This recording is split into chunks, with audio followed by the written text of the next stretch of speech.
அனைவருக்கும் காலை வணக்கம். நம்ம சேனலில் பார்த்துட்ருக்கிறவங்க எல்லாருக்குமே காலை வணக்கத்தை மீண்டும் தெரிவிச்சுக்கிறேன். இந்த பொதுவாகவே என்னுடைய சேனலில் நீங்கள் பார்த்தீங்கன்னா மிக நல்ல விஷயங்களை சொல்லியிருப்பேன், நல்ல நல்ல இதெல்லாம் எடுத்து சொல்லியிருப்பேன். அதை நீங்கள் பார்த்தீங்கன்னா தான் உங்களுக்கு தெரியும். இப்போ இந்த நாள்லேருந்து கோயில்களையும் பற்றி சொல்லலான் இருக்கேன். அதில் சில கோயில்கள் பற்றி தெரியாமையே இருக்குது, அதை சொல்லலாம் அப்படின்னு. இப்போ நாங்கள் ரீசெண்டாக போயிருந்த திலதர்ப்பணபுரி அப்படிங்கிற கோயில். இப்போது நம்ம வள்ளுவரே சொல்லியிருக்கார், நீத்தார் பெருமை, அது நம்ம முன்னோர்களை வழிபட வேண்டும்னு சொல்லியிருக்காரு.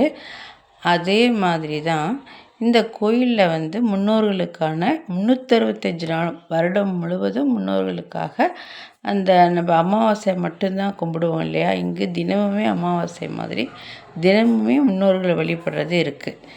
நாங்கள் நேர்லேயே போயிருந்தோம், அதனால தான் நான் நேரில் போய் பார்த்த அந்த கோயில்களை மட்டும் நான் சொல்கிறேன்.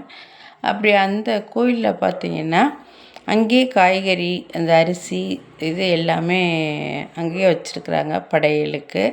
அதே மாதிரி இது நம்ம பித்திருக்களுக்காக செய்கிற அந்த உருண்டை அன்னம், அதுவும் வச்சுருக்காங்க. எல்லாமே நம்ம வாங்கிட்டு போய் அங்கே சமர்ப்பணம் செய்து அங்கே இருக்கிற ஐயர் அவங்கள்ட்ட கொடுத்து இந்த மாதிரி அழகாக நம்ம செய்துக்கலாம். நம்மளுடைய முன்னோர்களுடைய அவர்களை நினைத்து வழிபட்டால் கடவுளை காட்டிலும் அது மிக சிறப்பானது.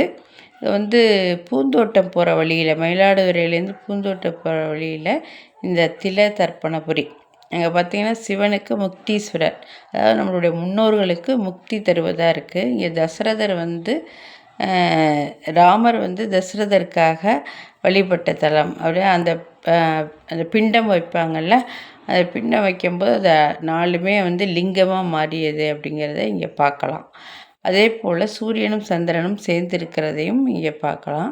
அதே போல் விநாயகர், ஆதி விநாயகர் நரமுகம், அதாவது மனித வடிவில் விநாயகர், மனித முகம் கொண்டு, ஏன்னா நமக்கு யானை முகம் தானே இருக்கும், அதுக்கு பதிலாக மனித முகம் கொண்ட விநாயகரை இதில் பார்க்கலாம்.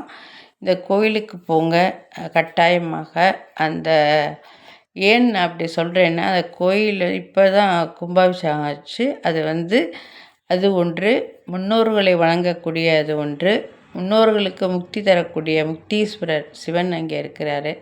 இது எல்லாத்தையும் அதே போல் நாம் இன்னும் நல்ல சிறப்பாக வாழணும் அப்படின்னா முன்னோர்களை வணங்கணும். அதுக்காக இந்த கோயிலுக்கு போங்க. நன்றி.